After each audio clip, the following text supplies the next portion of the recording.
The witch doctor who sheds his own blood at every funeral. The sun hung high in the sky, casting long shadows over the village of Nkwo.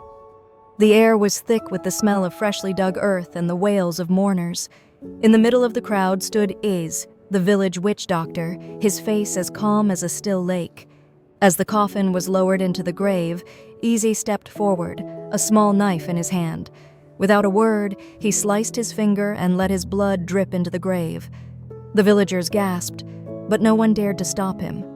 This was the third funeral this month, and Ize had done the same thing each time. What was his secret? Why did he shed his blood at every funeral? The answers would shake the village to its core. Before we dive into this chilling tale, make sure to subscribe to our YouTube channel, like this video, and leave a comment. Your support helps us bring more stories like this to life. Now let's uncover the dark secrets of the witch doctor who sheds his own blood. The village of Nkwo was known for its tight-knit community and rich traditions, but lately something sinister had been brewing beneath the surface. The death of Chief Okonkwo, a well-respected elder, had brought the entire village together for his funeral. Chief Okonkwo had been a pillar of strength, always ready to help those in need. His sudden illness and death had left everyone in shock. As the mourners gathered around the grave, Ize, the village witch doctor, stood at the edge of the crowd. His presence was always unsettling, but today it was even more so. His eyes were fixed on the coffin, and his expression was unreadable. When the time came to lower the coffin into the grave, Ize stepped forward. The crowd fell silent as he pulled out a small, sharp knife. Without a word, he sliced his finger and let his blood drip into the grave. The villagers exchanged uneasy glances. This was not the first time Ize had done this, but it was the first time he had done it at the funeral of someone as important as Chief Okonkwo. The air was thick with tension, and no one dared to speak. But Chief Okonkwo's son, Chiki, could not stay silent. "What are you doing?" Chiki demanded, stepping forward. His voice was loud and angry, cutting through the silence like a knife. "Why do you always do this? What is the meaning of this?" Ize turned to look at Chiki, his eyes cold and unfeeling. "It is my duty," he said simply, his voice calm and steady. "I must do this to protect the village." "Protect the village?" Chiki spat. "You call this protection, shedding your blood at every funeral? You are bringing bad luck to us. You are the reason my father died." The crowd gasped at Chiki's words. Ize's expression did not change. He simply turned and walked away, leaving the villagers in stunned silence. The funeral continued, but the mood had shifted. The air was heavy with unease, and the villagers could not shake the feeling that something was terribly wrong. After the funeral, Chiki could not stop thinking about Ize's strange behavior. He had always been suspicious of the witch doctor, but now his suspicions had turned into a burning need for answers. Why did Ize shed his blood at every funeral? What was he hiding? Chiki decided to follow Ize. He waited until nightfall, then quietly made his way to Ize's hut on the outskirts of the village. The hut was dark and silent, but Chiki could see a faint light coming from inside. He crept closer, careful not to make a sound. Through a crack in the wall, Chiki could see Ize sitting at a small table, surrounded by strange objects. There were bottles filled with dark liquids, bundles of herbs, and small carved figures. Ize was muttering to himself, his voice low and guttural. Chiki could not make out the words, but the tone sent a shiver down his spine. Suddenly, Ize stopped muttering and looked up, his eyes staring directly at the crack in the wall where Chiki was hiding. Chiki froze, his heart pounding in his chest. For a moment, he was sure that Ize had seen him, but then Ize looked away and continued his work. Chiki stayed hidden for what felt like hours, watching as Ize worked with the strange objects. Finally, Ize stood up and left the hut, disappearing into the night. Chiki waited a few moments, then quickly slipped inside. The hut was even more unsettling up close. The air was thick with the smell of herbs and something else, something metallic and sharp. Chike's eyes were drawn to the table where Ize had been working. Among the bottles and herbs, he saw a small leather-bound book. He picked it up and opened it, his hands trembling. The pages were filled with strange symbols and drawings, but there were also notes written in a language Chaiki could understand.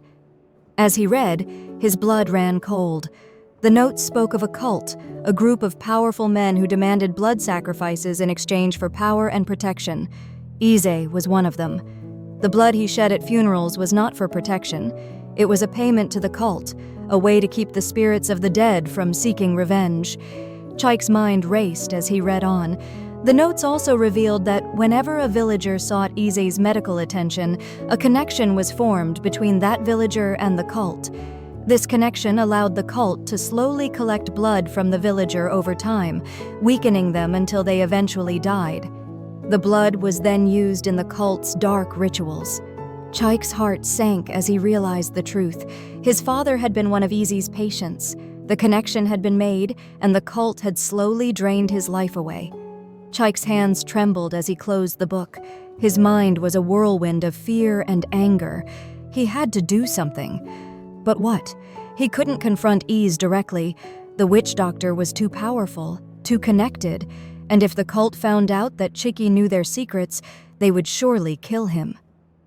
Chaik decided to seek help. He went to the village elders, hoping that they would believe him and take action.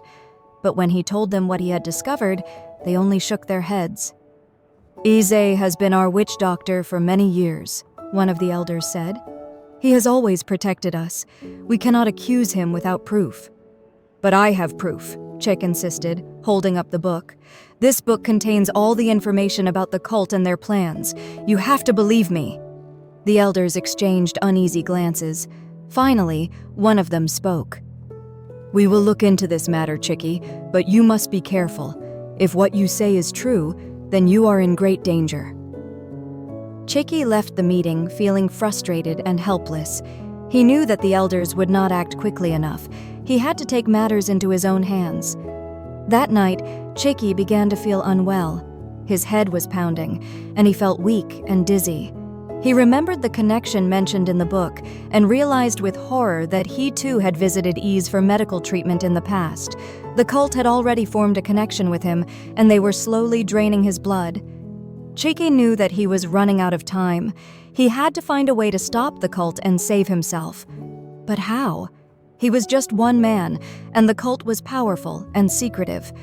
He needed a plan, and he needed it fast. Chiki spent the next few days gathering information. He talked to other villagers, trying to find out if anyone else had noticed anything strange. He learned that several people had died recently under mysterious circumstances, all of them after visiting Ize for medical treatment. The villagers were starting to get suspicious, but no one dared to speak out against the witch doctor. Chiki also discovered that the cult had a meeting place deep in the forest. It was a hidden cave where they performed their rituals and collected the blood from their victims. Chiki knew that he had to find a way to expose the cult and stop their evil deeds. He decided to enlist the help of a few trusted friends. Together, they would sneak into the forest and spy on the cult's meeting. If they could gather enough evidence, they could bring the cult to justice. The night of the meeting, Chaik and his friends made their way to the forest. They moved quietly, careful not to make any noise. As they approached the cave, they could hear the sound of chanting and drums.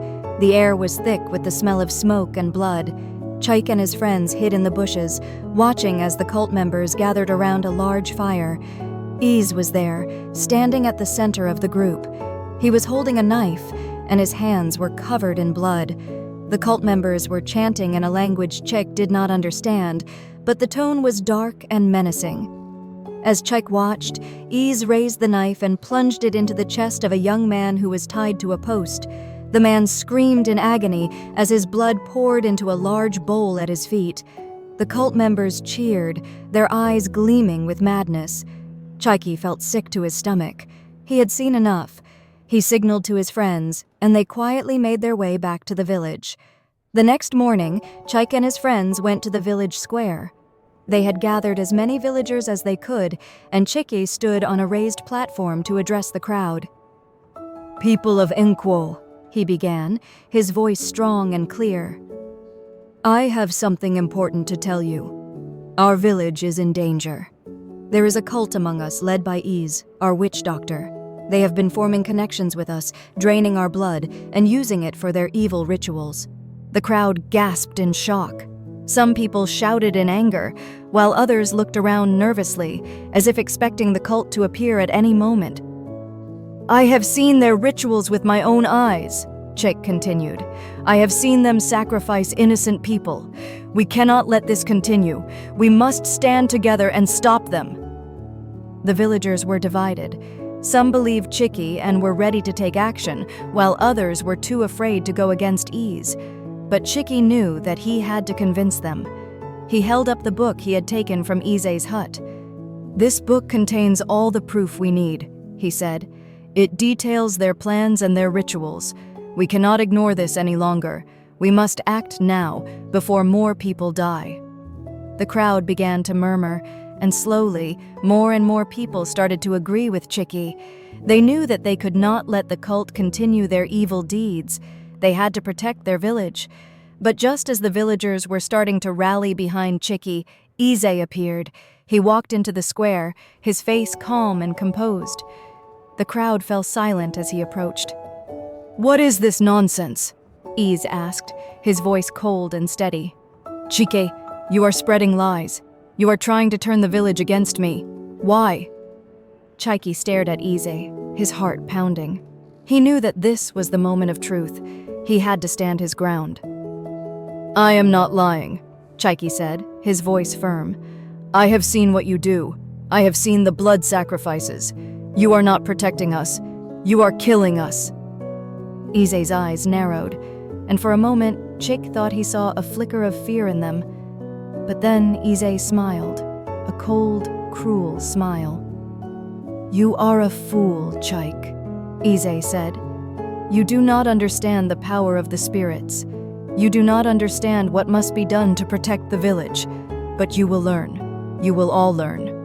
With that, Aze turned and walked away, leaving the villagers in stunned silence. Chike knew that the battle was far from over. The cult was powerful, and they would not give up easily. But he also knew that he had to keep fighting, for the sake of his village and his own life. To be continued. What will happen next? Will Chicky be able to stop the cult and save the village?